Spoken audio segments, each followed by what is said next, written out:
I love a Ferrari, and a lot of other people do too. It's such an evocative and emotive brand, and so I thought we'd have a look today at what Ferraris you can get at different budgets. So, kicking off at, I've put a baseline of 40,000, just so that we don't get any of the really cheap sort of Mondials or kit cars and that sort of thing.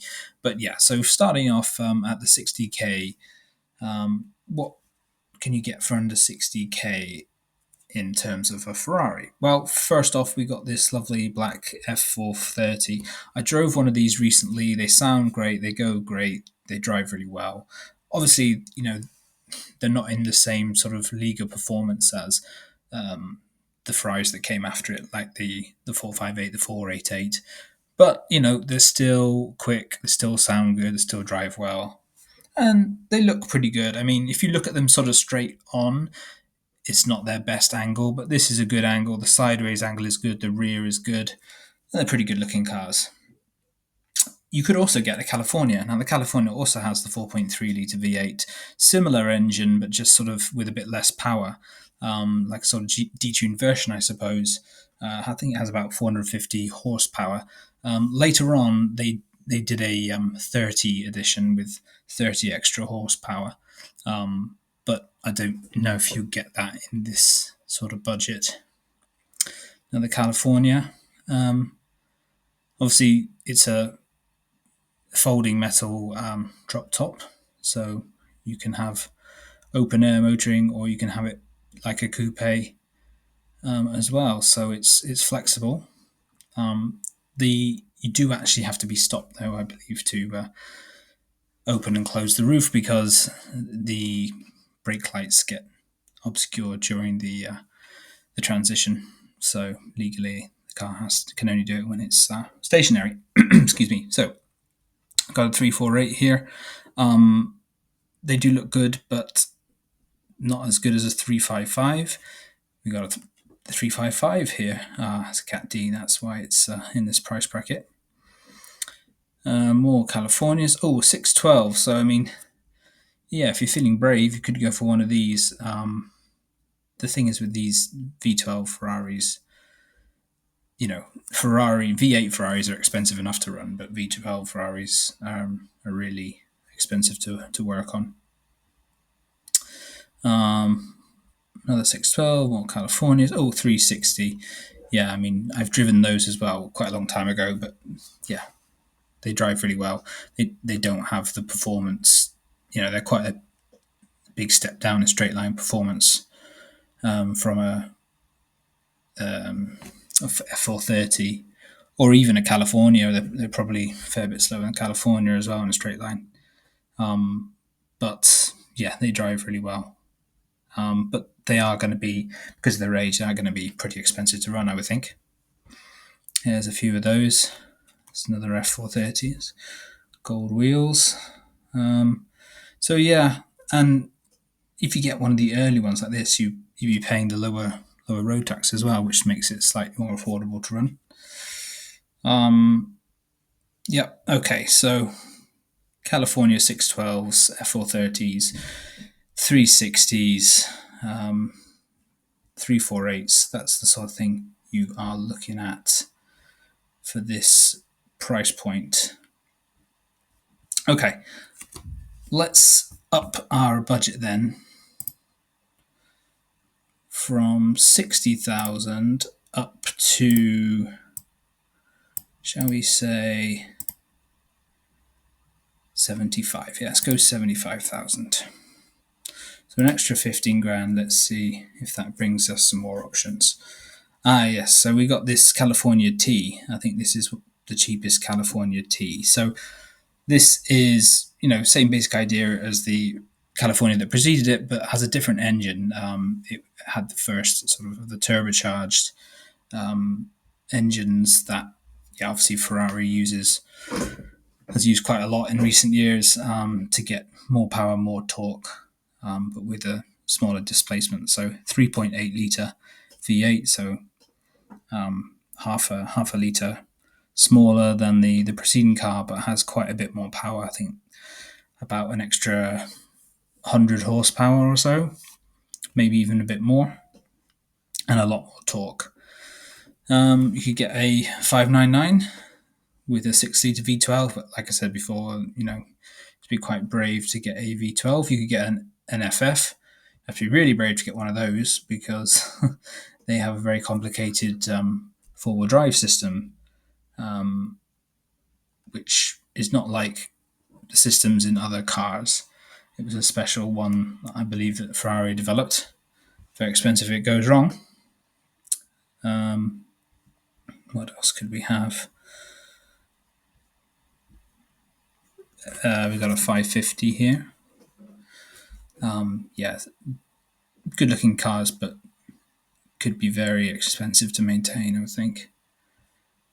Not going to be something you can use as your reliable sort of daily driver, that's for sure. Well, there's another California T there. Yep. So a couple more options with that extra 15 grand. Get lower end of the California T's, and obviously the 599, the FF as well. Very cheapest examples of those. Okay, let's go up to 100,000 now and see what we get for 6 figures, or just under 6 figures. So we got a 308 coming up straight away. Why is that so expensive? I guess it's quite a rare one. Being right-hand drive, maybe. 550, 430, FF again. Anything different coming up?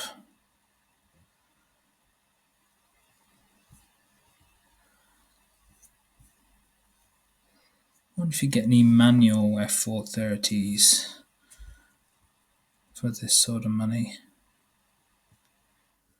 See, the manuals were much rarer with the F430. I mean, the F1 box is fine and it works pretty well. Ooh, you can get a 458. Look at that. I mean, this must be like the cheapest 458. They're usually over 100,000. Yeah, because it's quite high miles. But still, I mean, what a car. I drove one of these recently and they are so fast and they're so responsive. Pretty amazing experience to drive, and they look great as well. They sound pretty good as well. I mean, the last of the naturally aspirated Ferraris, I think. The last naturally aspirated V8s. Obviously, they kept with the naturally aspirated V12s. FF.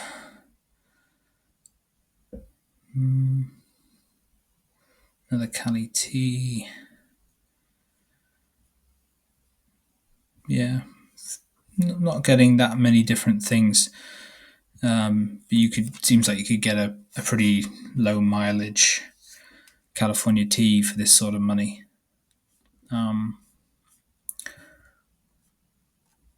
So what would I go for then? I think for 60 grand, the original California is a good bet, or 360. Possibly an F430 if you could get a good one.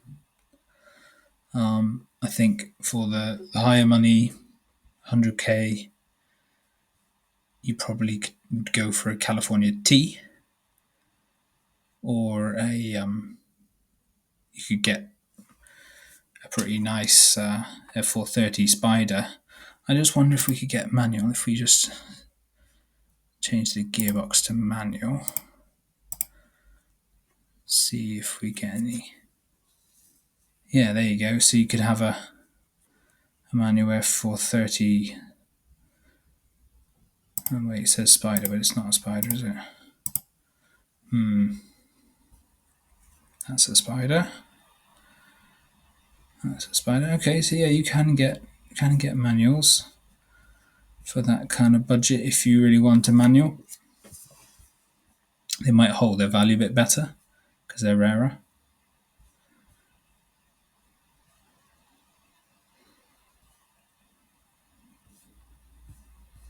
Yeah, you can obviously get a 360 as well and 348s. I mean, if you're getting an older car like a 348 or a 355, you want to go for the manual really, because the F1 gearboxes were not great on those ones. Well, I don't think they even had them in the 348, did they? But for the 355, that was a very early version of the F1 gearbox. So there you have it. Great brand, great cars, quite a few options for under £100,000. So if you've liked this video, give it a like, subscribe for more videos coming very soon.